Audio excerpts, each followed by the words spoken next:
Hi hello friends, ಎಲ್ಲರೂ ಹೇಗಿದ್ದೀರಾ? ನಾನು ನಿಮ್ಮ ಆರಾಮದನ್.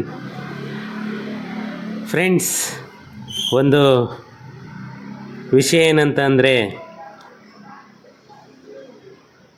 ತುಂಬ ಜನ ತುಂಬಾ ಕ್ವಶನ್ಸನ್ನು ಮಾಡ್ತಿದ್ದೀರಾ.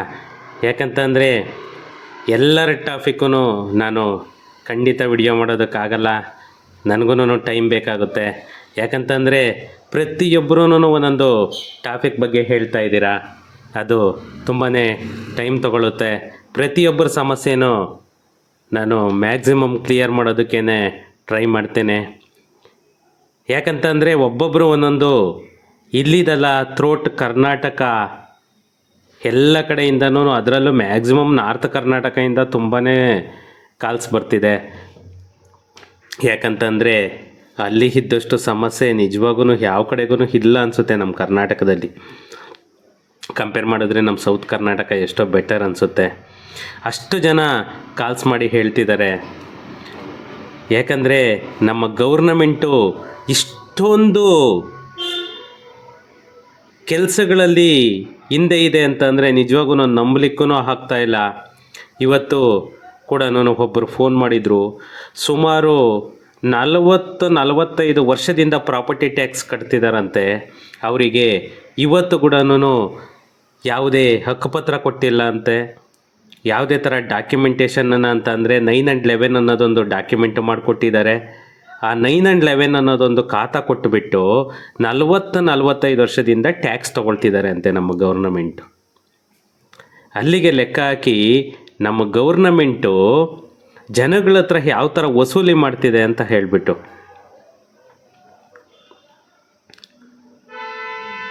ಇವತ್ತು ಜನ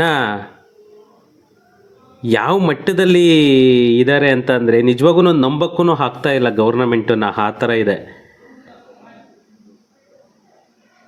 ಸುಮಾರು 10 ವರ್ಷದಿಂದ ಮಾನ್ಯ MLA ಶಿವಲಿಂಗೇಗೌಡರು ಹೇಳ್ತಾನೆ ಇದ್ದಾರಂತೆ. ಅವರು ಎಷ್ಟೋ ಜನ ಹೋಗಿ ಅವ್ರನ್ನ ಕನ್ಸಲ್ಟ್ ಮಾಡಿದಾರಂತೆ. ಕನ್ಸಲ್ಟ್ ಮಾಡಿದಾಗೆಲ್ಲನೂ ನೀವು ಆರಾಮಾಗಿ ಮನೆ ಕಟ್ಕೊಳ್ಳಿ, ನಾನು ಆ ಜಾಗ ಯಾವತ್ತಿದ್ರೂ ನಿಮಗೆ ಬರೋ ಥರ ಮಾಡ್ತೀನಿ, ನೀವು ಮನೆ ಕಟ್ಕೊಂಡಿರೋವೆಲ್ಲನೂ ಅಂತ ಹೇಳ್ತಾನೆ ಇದ್ದಾರಂತೆ, ಭರವಸೆ ಕೊಡ್ತಾನೆ ಇದ್ದಾರಂತೆ. ಯಾಕಂದರೆ ಈ ಥರ ಒಬ್ಬ ರಾಜಕೀಯ ವ್ಯಕ್ತಿಗಳಾಗಲಿ ಅಥವಾ ಒಬ್ಬ ಅಧಿಕಾರಿಗಳಾಗಲಿ ಬ್ಲೈಂಡಾಗಿ ಡಿಸಿಷನ್ ಅನ್ನೋದು ಅವ್ರು ತೊಗೊಳ್ಲಿಕ್ಕಾಗಲ್ಲ. ಬ್ಲೈಂಡಾಗಿ ನಿಮಗೆ ಆಸೆ ಹುಟ್ಟಿಸ್ತಾರೆ, ಒಪಿನಿಯನ್ ಕೊಡ್ತಾರೆ. ಯಾಕಂತಂದರೆ ಅವರಿಗೆ ವೋಟ್ ಬ್ಯಾಂಕ್ ಬೇಕು. ನಿಮ್ಮ ವೋಟ್ ಬ್ಯಾಂಕ್ಗೋಸ್ಕರ ಅವ್ರು ಆ ಥರ ಸುಳ್ಳು ಭರವಸೆಗಳನ್ನ ಎಷ್ಟೋ ಜನ ಕೊಡ್ತಾರೆ ನಿಮಗೆ. ಅದನ್ನೆಲ್ಲನೂ ನಂಬಲಿಕ್ಕೆ ಹೋಗಬೇಡಿ. ಯಾಕಂದರೆ ಎಷ್ಟೋ ಸ್ಕೀಮ್ಸ್ ಬರ್ತಾ ಇರುತ್ತೆ ನಿಮಗೆ, ಫ್ರೀ ಗ್ರ್ಯಾಂಟುಗಳೆಲ್ಲನೂ ಬರ್ತಾ ಇರುತ್ತೆ. ಅವೆಲ್ಲನೂ ನೀವು ಯುಟಿಲೈಸ್ ಮಾಡ್ಕೊಳ್ಳಿ. ಯಾಕಂದರೆ ಎಷ್ಟೋ ಗೋಮಾಳದ ಜಾಗದಲ್ಲಿ ಎಷ್ಟೋ ಜನ ಇರ್ತೀರ. 94C ಹಾಕ್ಕೊಂಡೇನೆ ಎಷ್ಟೋ ಜನ ಇದು ಮಾಡ್ಕೊಂಡಿದ್ದಾರೆ ಪ್ರಾಪರ್ಟಿಗಳನ್ನ. ಯಾಕಂತಂದರೆ ಮೊನ್ನೆನೂ ಒಬ್ಬರು ಕನಕಪುರ ಹತ್ರ ಬನ್ನೇರುಘಟ್ಟ ರೋಡಲ್ಲಿ ಒಬ್ಬರು ಕೂಡ ಒಂದು ಡಾಕ್ಯುಮೆಂಟ್ ಕಳಿಸಿದ್ರು. ಅವರಿಗೆ 2020-21 ಅವರಿಗೆ ಇಶ್ಯೂ ಆಗಿದೆ. ಅವರು 94C ಹಾಕ್ಕೊಂಡಿರೋದೆ. ಆ ಥರ ಗೌರ್ನಮೆಂಟ್ ಸ್ಕೀಮ್ ಯಾವಾಗ ಬಿಡ್ತಾರೆ, ಆ ಸ್ಕೀಮ್ ಬಿಟ್ಟಾಗ ಯುಟಿಲೈಸ್ ಮಾಡ್ಕೊಳ್ಳಿ. ಒಬ್ಬೊಬ್ರಿಗೂ ಒಂದೊಂದು ಆ ಸಮಸ್ಯೆಗಳು ಕೇಳ್ತಿದ್ರೆ ನಿಜವಾಗೂ ನಮ್ಮ ಕರ್ನಾಟಕದಲ್ಲೂ ಇನ್ನೂ ಇಷ್ಟು ಒಂದು ಕೀಳು ಮಟ್ಟದಲ್ಲಿ ನಮ್ಮ ಸರ್ಕಾರ ಇದೆಯಾ ಅನಿಸುತ್ತೆ. ಫ್ರೆಂಡ್ಸ್, ನಮ್ಮ ಸರ್ಕಾರದ ಬಗ್ಗೆ ಮಾತಾಡ್ತಾ ಹೋದರೆ ನಿಜವಾಗೂ ಅದು ಹೇಳಲಿಕ್ಕೂ ಆಗಲ್ಲ. ಯಾಕಂತಂದರೆ ಒಂದು ಗೌರ್ನಮೆಂಟ್ ಆಫೀಸಿಗೆ ಹೋದರೆ ಇದು ನಿಜವಾಗೂ ಗೌರ್ನಮೆಂಟ್ ಆಫೀಸ್ ಅಂತ ಖಂಡಿತ ಯಾರೂ ಹೇಳಲ್ಲ. ಅಷ್ಟೊಂದು ಕೆಳಮಟ್ಟದಲ್ಲಿದೆ ನಮ್ಮ ರೆವೆನ್ಯೂ ಡಿಪಾರ್ಟ್ಮೆಂಟು. ಯಾಕಂತ ಅಂದರೆ ಪ್ರತಿದಿನವೂ ನಾವು ನೋಡ್ತಾ ಇದ್ದೀವಿ. ನಮ್ಮ ಕೃಷ್ಣ ಬೈರೇಗೌಡರು ನೋಡಿದ್ರೆ ಆ ಪ್ರೆಸ್ ಮುಂದೆ ಅವರ ಅದೇನಕ್ಕೆ ಆ ಸುಳ್ಳು ಭರವಸೆಗಳನ್ನ ಕೊಡ್ತಾರೆ, ಆ ಸುಳ್ಳುಗಳು ಹೇಳ್ತಾ ಇರ್ತಾರೆ, ಒಂದು ಗೊತ್ತಿಲ್ಲ. ಯಾವ ಕೇಸುಗಳು ಕ್ಲಿಯರ್ ಮಾಡ್ತಿದ್ದಾರೆ, ಯಾವ ಕೇಸುಗಳು ಕ್ಲಿಯರ್ ಮಾಡಲ್ಲ, ಅವರಿಗೇನೆ ನಿಜವಾಗೂ ನಾಲೆಡ್ಜ್ ಇಲ್ಲ ಅನಿಸುತ್ತೆ. ಯಾಕಂದರೆ ಅಷ್ಟೊಂದು ಸುಳ್ಳು ಭರವಸೆಗಳನ್ನ ಸುಳ್ಳು ಆಶ್ವಾಸನೆಯನ್ನು ಕೊಡ್ತಿದ್ದಾರೆ. ಅವರು ಅಷ್ಟೊಂದು ಸುಳ್ಳನ್ನು ಹೇಳ್ತಿದ್ದಾರೆ ಮೀಡಿಯಾ ಮುಂದೆ. ಅವರು ಒಂದು ತಾಲೂಕು ಆಫೀಸು, ಒಂದು AC ಆಫೀಸು, ಒಂದು DC ಆಫೀಸ್ಗೆ ಹೋಗಿ ಅವರು ಯಾವತ್ತನ ಅಲ್ಲಿ ಕೋರ್ಟಲ್ಲಿ ಕೂತ್ಕೊಂಡಿದ್ದಾರ, ಆ ಕೋರ್ಟಲ್ಲಿ ಎಷ್ಟು ಕೇಸ್ ಪೆಂಡಿಂಗ್ ಇದೆ ಅನ್ನೋ ಚೆಕ್ ಮಾಡಿದಾರ ನಿಜವಾಗೂ ಗೊತ್ತಿಲ್ಲ ಅವರಿಗೆ. ಅವರಿಗೆ ನನಗನ್ಸಿದ ಮಟ್ಟಿಗೆ ಅದು ಎಷ್ಟಿದೆ ಅನ್ನೋದು ವ್ಯಾಲ್ಯೂಮೇ ಗೊತ್ತಿಲ್ಲ ಅನಿಸುತ್ತೆ ಅವರಿಗೆ. ಯಾಕಂದರೆ ಫ್ರೆಂಡ್ಸ್, ನಾನು ದಿನ ಬೆಳಗಾದರೆ ಲೈವಲ್ಲಿ ನೋಡ್ತಾ ಇದ್ದೀನಿ, ಪ್ರತಿಯೊಂದು ಆಫೀಸನ್ನು ನಾನು ಲೈವಲ್ಲಿ ನೋಡ್ತಾ ಇದ್ದೇನೆ. ಅದು ಗೌರ್ನಮೆಂಟ್ ಆಫೀಸುಗಳಂತೂ ಖಂಡಿತ ಯಾರೂ ಭಾವಿಸಲ್ಲ. ಒಂದು ತರಕಾರಿ ಮಾರ್ಕೆಟಲ್ಲಿ ತರಕಾರಿಗೆ ಯಾವ ಥರ ರೇಟ್ ಇಟ್ಟಿದ್ದಾರೆ, ಒಂದೊಂದು ಫೈಲಿಗೂ ಒಂದೊಂದು ಡಾಕ್ಯುಮೆಂಟ್ಗೂ ಆ ಥರ ರೇಟ್ ಇಟ್ಕೊಂಡಿದ್ದಾರೆ. ಯಾವ ಲೋಕಾಯುಕ್ತದ್ದು ಭಯ ಇಲ್ಲ, ಯಾರ್ದು ಭಯ ಇಲ್ಲ ಅವರಿಗೆ. ಅಷ್ಟು ರಾಜಾರೋಷವಾಗಿ ತಗೊಳ್ತಾರೆ. ಅಲ್ಲಿ ಪರ್ಮನೆಂಟ್ ಎಂಪ್ಲಾಯಿಗಿಂತನೂ ಅಲ್ಲಿ ರಾಜ್ಯಭಾರ ಎಲ್ಲನೂ ಕ್ಯಾಸುವಲ್ ಎಂಪ್ಲಾಯೀಸ್ದೇನೆ. ಯಾಕಂದರೆ ಒಂದೊಂದು ಆಫೀಸಲ್ಲಿ 15ರಿಂದ 20 ಜನ ಕ್ಯಾಸುವಲ್ ಅವರು ಇದ್ದಾರೆ. ಅವರೆಲ್ಲ ಅವ್ರದ್ದೇ ರಾಜ್ಯಭಾರ. ಅಲ್ಲಿ ಪರ್ಮನೆಂಟ್ ಎಂಪ್ಲಾಯೀಸ್ದು ಯಾರ್ದೂ ಇದಿಲ್ಲ. ಅದ್ರ ಬಗ್ಗೆ ಮಾನ್ಯ ನಮ್ಮ ರೆವೆನ್ಯೂ ಮಿನಿಸ್ಟರ್ ಸಾಹೇಬ್ರಿಗೆ ಐಡಿಯಾ ಇದೆಯೋ ಇಲ್ವೋ ಗೊತ್ತಿಲ್ಲ, ನಾಲೆಡ್ಜ್ ಇದೆಯೋ ಇಲ್ವೋ ಗೊತ್ತಿಲ್ಲ. ಅಲ್ಲಿಂದ ಟೋಟಲಿ ಹ್ಯಾಂಡ್ಲ್ ಮಾಡೋದೆಲ್ಲನೂ ಒಬ್ಬ ಕ್ಯಾಸುವಲ್ ಎಂಪ್ಲಾಯೀಸ್, ಪರ್ಮನೆಂಟ್ ಎಂಪ್ಲಾಯೀಸ್ ಅಲ್ಲ. ಜಸ್ಟ್ ಪರ್ಮನೆಂಟ್ ಎಂಪ್ಲಾಯೀಸು ಅಸೆಂಬ್ಲಿಗೆ ಮಿನಿಸ್ಟ್ರುಗಳು MLAಗಳು ಯಾವ ಥರ ಬರ್ತಾರೆ ಆ ಥರ ಬರೋದು ಹೋಗೋದು ಅಷ್ಟೇನೆ. ಇನ್ನು ಥ್ರೋಟ್ ವರ್ಕ್ ಎಲ್ಲನೂ ನೋಡ್ಕೊಳ್ಳೋದೇ ಕ್ಯಾಸುವಲ್ ಎಂಪ್ಲಾಯೀಸ್. ಅಷ್ಟೊಂದು ಫ್ರೀಡಮಾಗಿ ಬಿಟ್ಬಿಟ್ಟಿದ್ದಾರೆ. AC ಸಾಹೇಬ್ರಾಗ್ಬೋದು, ತಹಸೀಲ್ದಾರ್ ಸಾಹೇಬ್ರಾಗ್ಬೋದು, ಅಷ್ಟು ಇದರೊಳಗೆ ಪರ್ಮಿಷನ್ ಕೊಟ್ಬಿಟ್ಟಿದ್ದಾರೆ ಅವರಿಗೆ.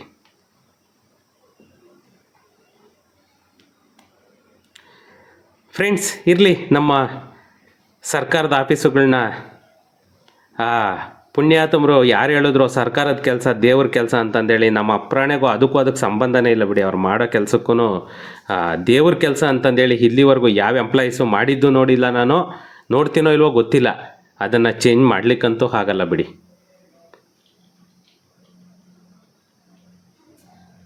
ಈ ಥರ ಗೌರ್ನಮೆಂಟ್ ಆಫೀಸುಗಳಲ್ಲಿ ಬಡಬಗ್ಗರೆಲ್ಲನೂ ಹೋಗಿ ಕೆಲಸ ಮಾಡಿಸ್ಕೊಂಡು ಬರ್ಲಿಕ್ಕೆ ಆಗುತ್ತಾ?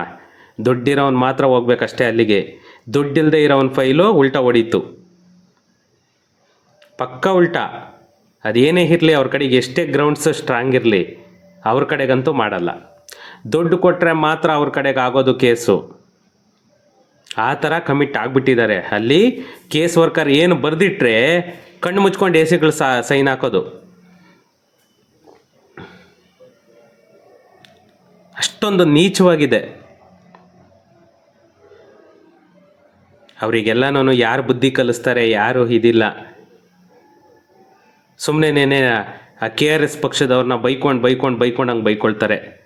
ಖಂಡಿತ KRS ಪಕ್ಷದವರು ಮಾಡ್ತಿರೋದು ಖಂಡಿತ ಅದು ತಪ್ಪು ಅಂತಂದೇಳಿ ಅನ್ಸಲ್ಲ. ಯಾಕಂದರೆ ಒಂದೊಂದು ಆಫೀಸುಗಳಲ್ಲೂ ಅವರು ಆ ಧರಣಿ ಕೂತ್ಕೊಂಡು ಇದು ಮಾಡ್ತಿದ್ದಾರಲ್ಲ, ನಿಜವಾಗೂ ಅಪ್ರಿಸಿಯೇಟ್ ಮಾಡಬೇಕು. ಯಾಕಂದರೆ ನಮ್ಮ KRS ಪಕ್ಷದವ್ರನ್ನ ಎಷ್ಟು ಬೈಕೊಳ್ತಾರೆ ಅಂತ ಅಂದರೆ, ಈ ಗೌರ್ಮೆಂಟ್ ಆಫೀಸುಗಳಲ್ಲಿ ಮಾಡ್ತಾ ಇರೋದು ಒಳ್ಳೆ ಕೆಲಸ ಅಲ್ವಾ, ಅದಕ್ಕಾಗಿ. ಇರಲಿ ಫ್ರೆಂಡ್ಸ್, ಇವ್ರ ಬಗ್ಗೆ ಮಾತಾಡ್ತಾ ಇದ್ದರೆ ಅದು ಮುಗಿಯೋದ ಕತೆ. ಇವತ್ತು ಏನಂತ ಅಂದರೆ, ಒಂದು ಜನಗಳು ತುಂಬ ಕನ್ಫ್ಯೂಷನಲ್ಲಿರೋ ವಿಷಯ ಏನಂತ ಅಂದರೆ, ತುಂಬಾ ಬೇಜಾರಾಗುತ್ತೆ. ಯಾಕಂತ ಅಂದರೆ, ಮಾನ್ಯ ಮುಖ್ಯಮಂತ್ರಿಗಳು ಸಿದ್ದರಾಮಣ್ಣ ಅವರು ಸೆಪ್ಟೆಂಬರ್ 10ನೇ ತಾರೀಕು,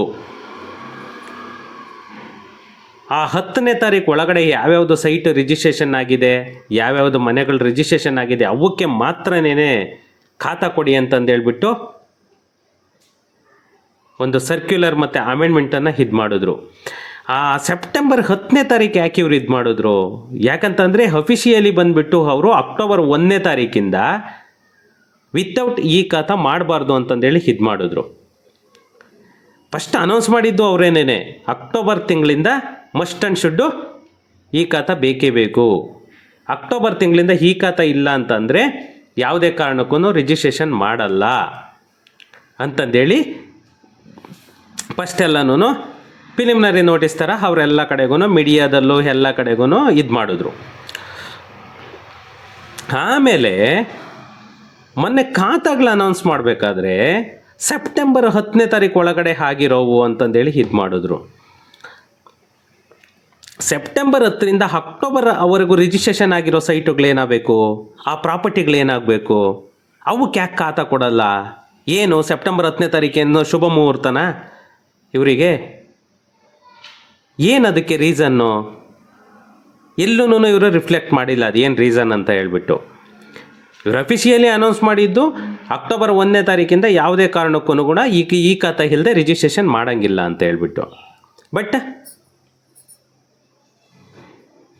ಸೆಪ್ಟೆಂಬರ್ 10ರೊಳಗಡೆ ಯಾವುದು ರಿಜಿಸ್ಟ್ರೇಷನ್ ಆಗಿದೆ ಅವಕ್ಕೆ ಮಾತ್ರನೇ ಖಾತಾ ಕೊಡಿ ಅಂತಂದು ಹೇಳ್ಬಿಟ್ಟು ಮೊನ್ನೆ ಖಾತಾಗಳು ರಿಲೀಸ್ ಮಾಡೋವಾಗ ಅದ್ರ ಬಗ್ಗೆ ಹೇಳಿದ್ರು. ಏನಿದು, ಯಾಕೆ? ಅದಕ್ಕೆ ನಮ್ಮ ಕರ್ನಾಟಕ ಸರ್ಕಾರನೇ ಉತ್ತರ ಕೊಡಬೇಕು. ಇವಾಗ 20 ದಿನ ಅಕ್ಟೋಬರ್ 1ನೇ ತಾರೀಕಿಂದ ಈ ಖಾತಾ ಇಲ್ಲ ಅಂತ ಹೇಳಿಬಿಟ್ಟು ಆಮೇಲೆ ನಮ್ಮ ಸೈಟ್ ರಿಜಿಸ್ಟ್ರೇಷನ್ ಆಗಿಲ್ಲ ಅಂತ ಹೇಳ್ಬಿಟ್ಟು ಸುಮಾರು 20 ಡೇಸಲ್ಲೇ ಎಷ್ಟು ಬಲ್ಕ್ ರಿಜಿಸ್ಟ್ರೇಷನ್ ಆಗಿದೆ ಗೊತ್ತಾ ಸ್ವಾಮಿಗಳೇ? ಅದನ್ನು ಒಂದು ಸಾರಿ ನಿಮ್ಮ ಡೇಟಾಬೇಸ್ ಕಾವೇರಿನಲ್ಲಿ ತರಿಸ್ಕೊಂಡು ನೋಡಿ. ಯಾಕಂದರೆ ಅವಾಗೇ ಜಾಸ್ತಿ ರಿಜಿಸ್ಟ್ರೇಷನ್ಗಳಾಗಿರೋದು. ಇನ್ನು ಖಾತಾ ನಿಂತೋಗ್ಬಿಡುತ್ತೆ, ಖಾತಾ ಆಗಲ್ಲ, ಇನ್ನು ರಿಜಿಸ್ಟ್ರೇಷನ್ಗಳು ನಿಂತೋಗ್ಬಿಡ್ತವೆ ಅಂತ ಹೇಳಿಬಿಟ್ಟು ಸುಮಾರು ರಿಜಿಸ್ಟ್ರೇಷನ್ಗಳು ನಡೆದಿರೋದು ಆ 20 ಡೇಸ್ ಗ್ಯಾಪಲ್ಲೇ. ಆ 20 ಡೇಸಲ್ಲೇ ಸಾವಿರಾರು ಪ್ರಾಪರ್ಟಿಗಳು ರಿಜಿಸ್ಟ್ರೇಷನ್ ನಡೆದಿದೆ. ಬಟ್ ಅವಕ್ಕೇನೆ ನೀವು ಖಾತಾ ಕೊಡಲ್ಲ ಅಂತ ಹೇಳಿದ್ರಿ. ಯಾಕಂದರೆ ನೀವು ಇವಾಗ ಅಕ್ಟೋಬರ್ ತಿಂಗಳಿಂದ ಮ್ಯಾಂಡೇಟ್ರಿ ಮಾಡಿದ್ರಿ ಈ ಖಾತಾನ, ಅದಕ್ಕೂ ಮುಂಚೆ ನೀವು ಮ್ಯಾಂಡೇಟ್ರಿ ಮಾಡಲಿಲ್ಲ. ಈ ಪೀರಿಯಡನ್ನು ಯಾಕೆ ನೀವು ಗ್ಯಾಪ್ ಉಳಿಸಿದ್ರಿ? ಇವಾಗ ಆ ಟೈಮಲ್ಲಿ ರಿಜಿಸ್ಟ್ರೇಷನ್ ಮಾಡ್ಕೊಂಡಿರೋರ ಕತೆ ಏನಾಗಬೇಕು? ಅವ್ರು ಸ್ಟ್ಯಾಂಪ್ ಡ್ಯೂಟಿ ಕಟ್ಟಿಲ್ವಾ? ಅವರು ರಿಜಿಸ್ಟ್ರೇಷನ್ ಮಾಡ್ಕೊಂಡಿಲ್ವಾ? ನ್ಯಾಯಯುತವಾಗಿ ಮಾಡಿಲ್ವಾ? ಹೋಗಲಿ ನಿಮ್ಮ ಸಬ್ ರಿಜಿಸ್ಟರ್ಡಿಂದಲೇ ಮಾಡ್ಕೊಂಡಿರೋದು ರಿಜಿಸ್ಟ್ರೇಷನ್ನು. ಅವರೆಲ್ಲ ಹೋಗಿ ಎಲ್ಲ ಪ್ರೈವೇಟ್ ಸೆಕ್ಟರಲ್ಲೇನು ಮಾಡೋಕ್ಕಾಗಲ್ಲ. ನಿಮಗೆ ಸ್ಟ್ಯಾಂಪ್ ಡ್ಯೂಟಿ ಬಂದಿರೋದು ಸೆಪ್ಟೆಂಬರ್ 10ರವರೆಗೂ ಮಾತ್ರನೇ ಅವು ರಿಜಿಸ್ಟ್ರೇಷನ್ ಆಗಿರೋ ಲೆಕ್ಕ. ಸೆಪ್ಟೆಂಬರ್ 10ನೇ ತಾರೀಕಿಂದ ನಿಮ್ಗೆ ಅಕ್ಟೋಬರ್ 1ನೇ ತಾರೀಕುವರೆಗೂ 20 ಡೇಸಲ್ಲಿ ಆಗಿರೋ ಸೈಟುಗಳು ನಿಮಗೆ ಲೆಕ್ಕ ಇಲ್ವಾ? ಇದು ಯಾವ ಲೆಕ್ಕದಲ್ಲಿ ನೀವು ಅನೌನ್ಸ್ ಮಾಡಿದ್ರಿ ಅಂತಂದೇಳಿ ಖಂಡಿತ ಗೊತ್ತಾಗಿಲ್ಲ. ಅದಕ್ಕೆ ಕ್ಲಾರಿಫಿಕೇಷನನ್ನು ಮಾನ್ಯ ರೆವಿನ್ಯೂ ಮಿನಿಸ್ಟರ್ ಸಾಹೇಬ್ರಾದರೂ ಕೊಡಬೇಕು, ಇಲ್ಲ ಡಿ ಕೆ ಸಾಹೇಬ್ರಾದರೂ ಕೊಡಬೇಕು, ಇಲ್ಲ ಸಿದ್ದರಾಮಣ್ಣವರಾದ್ರೂ ಕೊಡಬೇಕು. ಸರ್ಕಾರ ಬಿಟ್ಟರೆ ಇದಕ್ಕೆ ಉತ್ತರ ಖಂಡಿತ ಇಲ್ಲ. ಯಾಕಂತಂದರೆ ಜನಗಳಿಗೆ ಎಷ್ಟು ಗೊಂದಲದಲ್ಲಿದ್ದಾರೆ ಅಂತಂದರೆ ನೀವು ಈ ಖಾತಾ ಅಂತ ಮಾಡಿರೋದು ಖಂಡಿತ ಅದು ಅಪ್ರಿಸಿಯೇಟ್ ಮಾಡಬೇಕಾದ ವಿಷಯ. ನೀವು ಈ ಖಾತಾ ಅನೌನ್ಸ್ ಮಾಡಿರೋದು ಯಾಕಂತಂದರೆ ಒಂದು ಡೂಪ್ಲಿಕೇಟ್ ಆಗಬಾರ್ದು, ಜನಗಳಿಗೆ ಒಂದು ಪಕ್ಕಾ ಸೆಕ್ಯೂರ್ ಆಗುತ್ತೆ, ಮತ್ತು ನಾಳೆ ಅದನ್ನು ರೀಸೇಲ್ ಮಾಡಬೇಕಂದ್ರೂ ಕೂಡ ಈಸಿಯಾಗುತ್ತೆ, 100% ಫ್ರಾಡ್ ಆಗಲ್ಲ, ಅದೆಲ್ಲನೂ ಅಪ್ರಿಸಿಯೇಟ್ ಮಾಡೋದೆ. ಬಟ್ ಈ ಕನ್ಫ್ಯೂಷನ್ಗಳಿದಾವಲ್ಲ, ಇವ ನೋಡಿ ನಗರಸಭೆ, ಪುರಸಭೆ, ಪಟ್ಟಣ ಪಂಚಾಯಿತಿ ಅಂತ ಬಿಟ್ರಿ, ಗ್ರಾಮ ಪಂಚಾಯಿತಿ ಬಿಡಲಿಲ್ಲ. ಗ್ರಾಮ ಪಂಚಾಯಿತಿ ಸೈಟುಗಳವ್ರು ಏನು ಮಾಡಿದ್ದಾರೆ? ಯಾಕಂತಂದರೆ ಇವಾಗ ಮ್ಯಾಕ್ಸಿಮಮ್ ಇರೋದೇ ಗ್ರಾಮ ಪಂಚಾಯಿತಿವು. ಅವ್ರಿಗೆ ಕಷ್ಟಗಳಿಲ್ವಾ? ಅವ್ರು ಮಾರ್ಕೋಬಾರ್ದಾ? ಅವ್ರಿಗೆ ದುಡ್ಡಿನ ಅವಶ್ಯಕತೆ ಇಲ್ವಾ? ಎಷ್ಟೋ ಜನ ಎಷ್ಟು ಕಷ್ಟ ಅನ್ಭವಿಸ್ತಾರೆ. ಯಾಕಾದರೂ ಈ ರೆವೆನ್ಯೂ ಸೈಟಿಗೆ ಕೈ ಹಾಕೋದ್ವಪ್ಪ ಅನ್ನೋ ಒಂದು ಹಂತಕ್ಕೆ ಬಂದುಬಿಟ್ಟಿದ್ದಾರೆ. ನೀವು ಮಾಡೋ ಒಂದೊಂದು ರೂಲ್ಸೂ ಜನಗಳನ್ನ ಎಷ್ಟು ಇಕ್ಕಟ್ಟಿಗೆ ಸಿಕ್ಕಾಕ್ಸ್ತಿದೆ ಅಂತಂದರೆ, ನೀವು ಒಂದು ಟ್ಯಾಕ್ಸೈಜೇಷನ್ ಮಾಡಬೇಕು, ಟ್ಯಾಕ್ಸ್ ವಸೂಲಿ ಮಾಡಬೇಕು ಅಂತಂದೇಳ್ಬಿಟ್ಟು ನೀವು ಈ ಪ್ಲ್ಯಾನನ್ನು ಮಾಡ್ತಾಯಿದ್ದೀರಾ. ಬಟ್ ಜನಗಳಿಗೆ ಎಷ್ಟು ನೋವು, ಎಷ್ಟು ಒತ್ತಡ ಇದಾಗ್ತಾ ಇದೆ ಅಂತಂದೇಳಿ ನೀವು ಪ್ಲಾನ್ ಮಾಡಲಿಲ್ಲ. ಪ್ಲ್ಯಾನ್ ಮಾಡಿಬಿಟ್ಟು ಅನೌನ್ಸ್ ಮಾಡಬೇಕಿತ್ತು ನೀವು. ಆವಾಗ ಜನಗಳು ಸ್ವಲ್ಪ ರಿಲೀಫ್ ಆಗಿರೋರು, ಅವ್ರಿಗೆ ಏನು ಬೇಕೋ ಅದು ಸಿದ್ಧತೆಯನ್ನು ಮಾಡ್ಕೊಂಡಿರೋರು. ನೀವು ಏಕಾಏಕಿ ಅನೌನ್ಸ್ ಮಾಡಿದ್ರಿ, ಅದು ಕೂಡ ಶಾರ್ಟ್ ಪೀರಿಯಡಲ್ಲೇ ಅನೌನ್ಸ್ ಮಾಡಿದ್ರಿ. ಅದಕ್ಕೆ ಒಂದೊಂದು ಅಟ್ಲೀಸ್ಟ್ ಗ್ರಾಮ ಪಂಚಾಯಿತಿವನ್ನು ನೀವು ಸ್ಟಾರ್ಟ್ ಮಾಡಿ ಮಾಡ್ಕೊಳ್ಳೋರಾದ್ರೂ ಖಾತಾ ಮಾಡ್ಕೊಳ್ತಾರೆ. ಯಾಕಂದರೆ ನಿಮಗೆ ಪೆನಾಲ್ಟಿ ಟ್ಯಾಕ್ಸು ಏನು ಬರಬೇಕೋ ಅದು ಕೊಡೋದಕ್ಕೆ ಜನ ಎಲ್ಲ ರೆಡಿ ಇದ್ದಾರೆ. ನೀವು ಆಮೇಲೆ ಅಧಿಕೃತ ಮಾಡ್ತೀರಾ ಬಿಡ್ತೀರಾ ಅದು ಸೆಕೆಂಡ್ರಿ. ಬಟ್ ಇವಾಗ ನಗರಸಭೆ ಮಾಡಿರೋ ಥರನೇ ಗ್ರಾಮ ಪಂಚಾಯಿತಿಯಲ್ಲೂ ಕೂಡ ಮಾಡಿದ್ರೆ ತುಂಬಾ ಜನ ಒಂದು ಹ್ಯಾಪಿ ಆಗ್ತಾರೆ, ಮತ್ತು ಅವ್ರ ಕಷ್ಟಗಳನ್ನ ತೀರಿಸ್ಕೊಳ್ತಾರೆ. ಎಷ್ಟೋ ಜನ ಲೋನ್ಗೋಸ್ಕರ, ಎಷ್ಟೋ ಜನ ಅದನ್ನು ಸೇಲ್ ಮಾಡಿಬಿಟ್ಟು ಹಾಸ್ಪಿಟ್ಲಿಗೆ ತೋರಿಸ್ಕೊಡೋರು, ಮದುವೆಗಳು ಮಾಡೋರು, ಎಂತೆಂಥ ಕಷ್ಟದಲ್ಲೂ ಇರೋರು ಇದ್ದಾರೆ. ಅದನ್ನು ನಮ್ಮ ಕರ್ನಾಟಕ ಗೌರ್ನಮೆಂಟು ಸ್ವಲ್ಪ ಗಮನ ಹರಿಸಿ ಎಷ್ಟು ಬೇಗ ಆಗುತ್ತೋ ಅಷ್ಟು ಬೇಗ ಆ ಗ್ರಾಮ ಪಂಚಾಯಿತಿ ಖಾತೆಗಳನ್ನೂ ಸ್ವಲ್ಪ ರಿಲೀಸ್ ಮಾಡಿದ್ರೆ ಒಳ್ಳೆಯದು. ಮತ್ತು ಈ ಸೆಪ್ಟೆಂಬರ್ 10ನೇ ತಾರೀಕಿಂದ ನೀವು ಈ ಖಾತಾ ಮ್ಯಾಂಡೇಟ್ರಿ ಮಾಡಿದ್ರಲ್ಲ ಆ ಪೀರಿಯಡಲ್ಲಿರೋದು ಕೂಡ ನೀವು ರಿಜಿಸ್ಟ್ರೇಷನ್ನಲ್ಲ ಈ ಖಾತಾಗೆ ನೀವು ಒಂದು ನಿಮ್ಮ ಕಡೆಯಿಂದನೇ ಅಫಿಷಿಯಲ್ಲಾಗಿ ಒಂದು ಅನೌನ್ಸ್ ಮಾಡಿಬಿಟ್ರೆ ತುಂಬಾ ಒಳ್ಳೆಯದು. ಜನಗಳು ಕೂಡ ಅಟ್ಲೀಸ್ಟ್ ಸ್ವಲ್ಪನಾದರೂ ರಿಲೀಫ್ ಆಗ್ತಾರೆ. ಯಾಕಂದರೆ ನಮ್ಮ ರೆವೆನ್ಯೂ ಮಿನಿಸ್ಟರ್ ಸಾಹೇಬ್ರ ಹತ್ರ ಆಗ್ಬೋದು, ನಮ್ಮ CM ಸಾಹೇಬ್ರ ಹತ್ರ ಆಗ್ಬೋದು, ಕರ್ನಾಟಕ ಸರ್ಕಾರದ ಹತ್ರ ಇದು ಒಂದು ಕಳಕಳಿ ವಿನಂತಿ ಅಂತಲೇ ಜನಗಳ ಪರವಾಗಿ ನಾನು ರಿಕ್ವೆಸ್ಟನ್ನು ಮಾಡ್ಕೊಳ್ತಾ ಇದ್ದೇನೆ. ಆ ಪೀರಿಯಡ್ ಏನಿದೆ ಆ ಪೀರಿಯಡಲ್ಲಿ ನೀವು ಅವ್ರಿಗೆ ಕೂಡ ಈ ಖಾತಾ ಬಿ ಖಾತಾ ಕೊಡ್ತೀರಾ, ಆ ಬಿ ಖಾತನ್ನ ಸ್ವಲ್ಪ ಇಶ್ಯೂ ಮಾಡೋದಕ್ಕೆ ಕೊಟ್ಬಿಟ್ರೆ ಒಂದು ತುಂಬಾ ಒಳ್ಳೆಯದಾಗುತ್ತೆ ಅಂತ ಹೇಳ್ತಾ ನೆಕ್ಸ್ಟ್ ವಿಡಿಯೋದಲ್ಲಿ ಸಿಗೋಣ ಫ್ರೆಂಡ್ಸ್. Okay, thank you.